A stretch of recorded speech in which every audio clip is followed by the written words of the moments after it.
Welcome to Kruk and Kuip Extra Innings. As today the Giants held on to beat the Tigers 5-4 and have won 7 out of the last 8 games. You can follow me at Rob on Twitter at twitter.com. And today the Bats came out early against Daniel Norris and got 5 runs tagged on to him. Then they quieted down after that for the bullpen.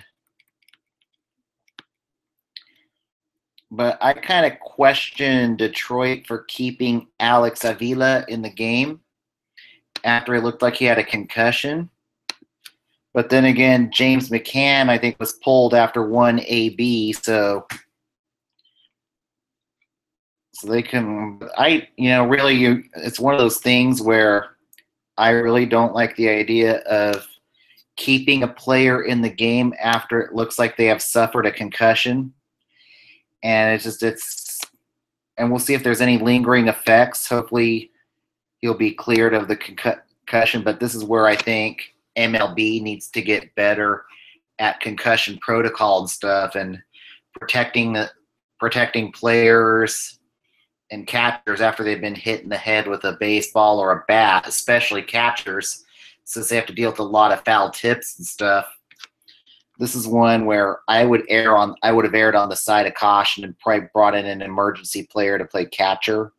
May not necessarily the most ideal situation, but it's a lot better. But I really worry about the safety of players and err on the side of caution as in terms of that. But today, Gorkis Hernandez really took advantage of his start today, going 3 for 5.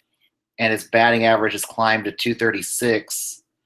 So he's looking a lot better in the past few games and could earn another start tomorrow. Maybe get Austin Slater some rest tomorrow and maybe even get Pence some rest in the coming days. So, yeah, it looks like Bochy's trying to get players some rest, which is good. Panic got a night off tonight. So did Denard Span. I expect to see them back in the lineup tomorrow. Ty Blocky, those 3 runs weren't really his fault. It was the bullpen, and they almost blew the game tonight.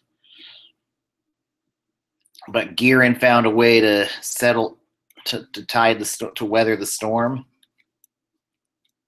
But Okert, Contos did not have a good outing tonight. But Strickland, he looked pretty good tonight. But Sam Dyson, that kid has become a shutdown closer for the Giants, something we haven't seen in the Giants dictionary in such a long time. Usually the closer monkey has been such a torturous position for the Giants for such a long time that we've forgot the word shutdown closer, and as of late, Sam Dyson has become a shutdown closer. And the question is, what's going to happen when Mark Melancon returns? It's going to be difficult. I think we have ourselves a setup man in Sam Dyson. He's definitely going to go in the 8th inning role once Melancon returns. But also, then I think you see Hunter Strickland take over the 7th inning role. So hopefully things work out for that. And it looked pretty good tonight. I really liked what I saw tonight, and hopefully we can carry the momentum into tomorrow. Speaking of tomorrow, there'll be no show tomorrow since tomorrow will be a matinee, an early morning game, so I won't be home to do a post-game show. So I'll be back Friday, and that Friday may not be until after the ultimate finale finishes off. But tomorrow, it'll be interesting to see who comes in tomorrow. This will probably be the last time we see the Tigers team the way it's constructed now before they start tearing this team down to the bolts. I expect players Alex Avila to maybe get traded before the trade deadline. You might see Justin Upton get moved. You might see Melky get moved somewhere. You might see JD Martinez gone. And there's a good chance that probably Brad Osmus and the GM, the other Avila, might get fired after the season. So Detroit's probably going to have is probably going to go through a house cleaning here before the once the season concludes. Now we're going to do our buyers and sellers for tonight. And our buyers or sellers team is the Chicago Cubs. Everything's supposed to be wonderful. They won a World Series last year. They're supposed to be on top of the NL Central. Not this year. As of right now, the Chicago Cubs are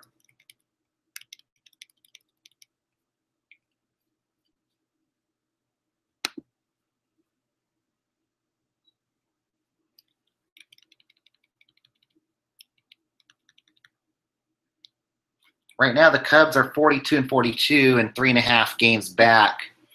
They're lucky that Milwaukee hasn't been able to run away with the NL Central, and the rest of the NL Central is really weak this year and could be more in a position to sell at the deadline than buy. But I think the Cubs will be buyers at the deadline. I think everybody they were speculated to be going after Tigers pitcher Justin Verlander, and that was reported on yesterday. But the problem with Verlander and Avila might come, but I think Verlander, that might require the Tigers to eat some of his contract in order for that to work. And I don't know how much contract, how much the Tigers are going to be willing to eat before the trade deadline here to get it moved. To get it moved to another team. But there's other cheaper options Chicago could pursue. I think Texas could be a good trade partner for Chicago to fill their voids at catching and starting pitching.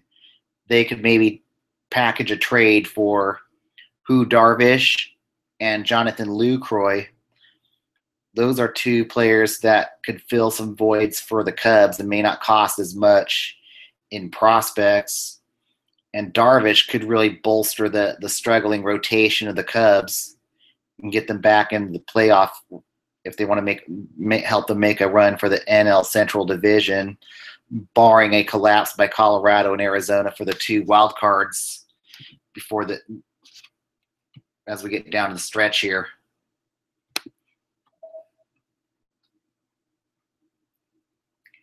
All right, let's end.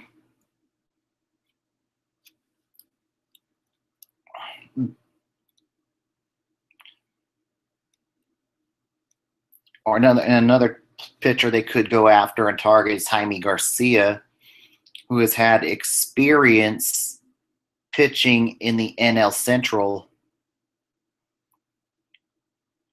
and may not cost as much as in terms of prospects. That's if the Braves decide to become a trade partner. All right, let's go around the league with other scores from tonight's game, from other action from around the league tonight. The Blue Jays have beat the Yankees 7-6. Your winning pitcher was Danny Barnes. Your losing pitcher was Dylan Betronsis. And Aaron Judge hit his 29th home run of the season. And we'll see if he can get his 30th home run before the All-Star break comes around.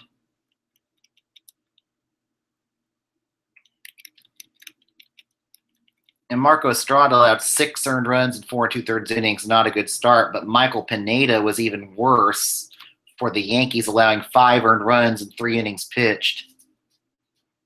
And Betronsis allowed an earned run in 1/3 innings pitched to blow the game for the Yankees. The Cubs beat the Rays 7-3. Your winning pitcher was Pedro Strop. Your losing pitcher was Erasmo Ramirez. Anthony Rizzo went 2 for 3 today.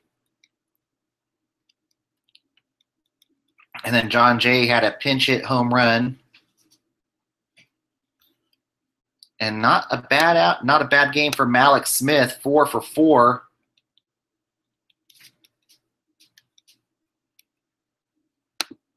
And Ramirez pitched 1 inning, allowed 4 earned runs. Then later on, Chase Whitley allowed 2 more earned runs in 1 inning pitched.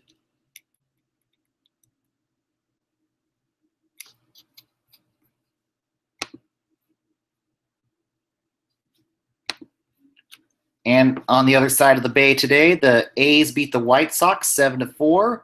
Your winning pitcher was Sonny Gray. Your losing pitcher was Mike Pelfrey.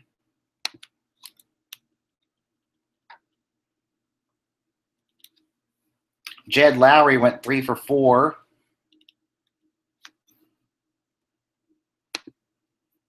Jacob Bregman went 2 for 3 and had a home run today. And Gray's look good. Gray's starting to look like the old Sonny Gray, allowing only 2 earned runs in 6 innings pitched today, and his ERA has fallen to 4.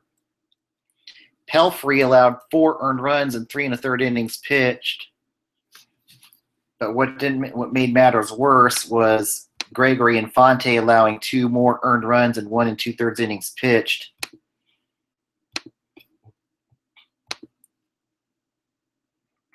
The game between the Nationals and Mets were postponed due to rain.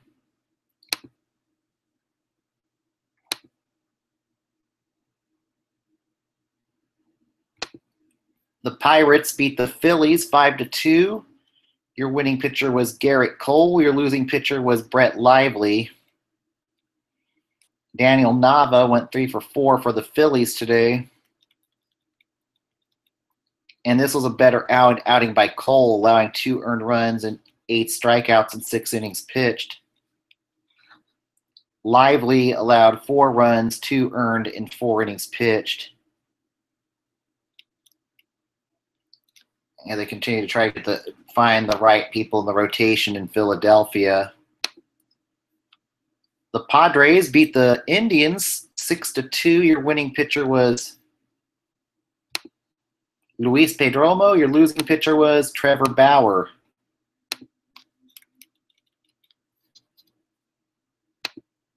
Jose Perella went 3 for 5 in this game. Carlos Azue went 3 for 4. Abraham Almonte went 3 for 4.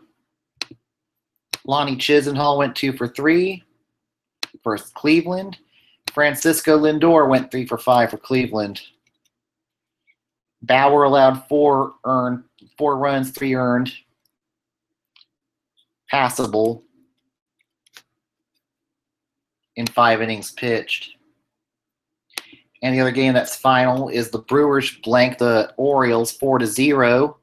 Your winning pitcher was Matt Garza. Your losing pitcher was Jason Aquino.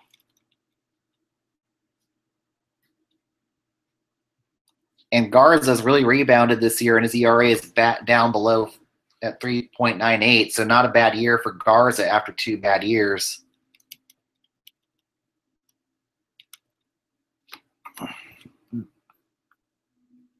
And games in progress right now, the Astros are clobbering the Braves 10-4. The Rangers are clobbering the Red Sox 6-0 to bottom of the 5th inning. Top of the 8th, the Marlins are beating the Cardinals 8-6. Top of the 7th, the Rockies are beating the Reds 4-3. The bottom of the 3rd, the Mariners are beating the Royals 6-4. And the LA Dodgers are beating the Arizona Diamondbacks 1-0 in the top of the 4th inning. And our probables for tomorrow's matinee are Johnny Cueto against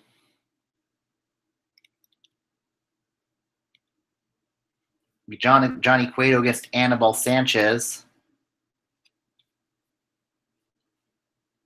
And right now, down on the farm,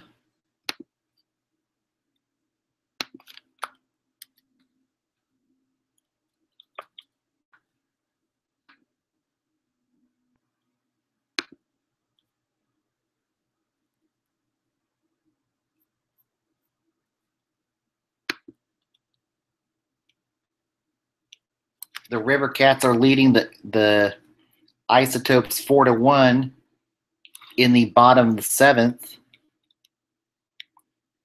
And in another game where there's a big winning streak going on in Fresno, the Salt Lake Bees are leading the Fresno Grizzlies 4-3 in the top of the 4th. with Fresno right now with a 12-game winning streak on the line.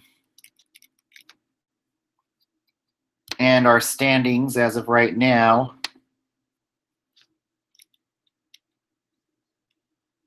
Boston holds a 4.5-game lead over the Yankees at 49-35 in the AL East. The Indians hold a 1-game lead over the Royals at 44-39. And the Astros, they're going to run away with the AL West at this point.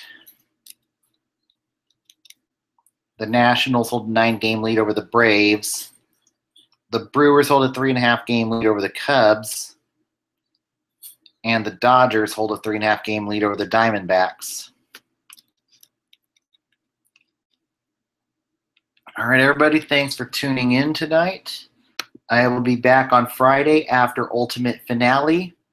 You can always follow me at Rob Iman at twitter.com. Together we're Giants. See you Friday.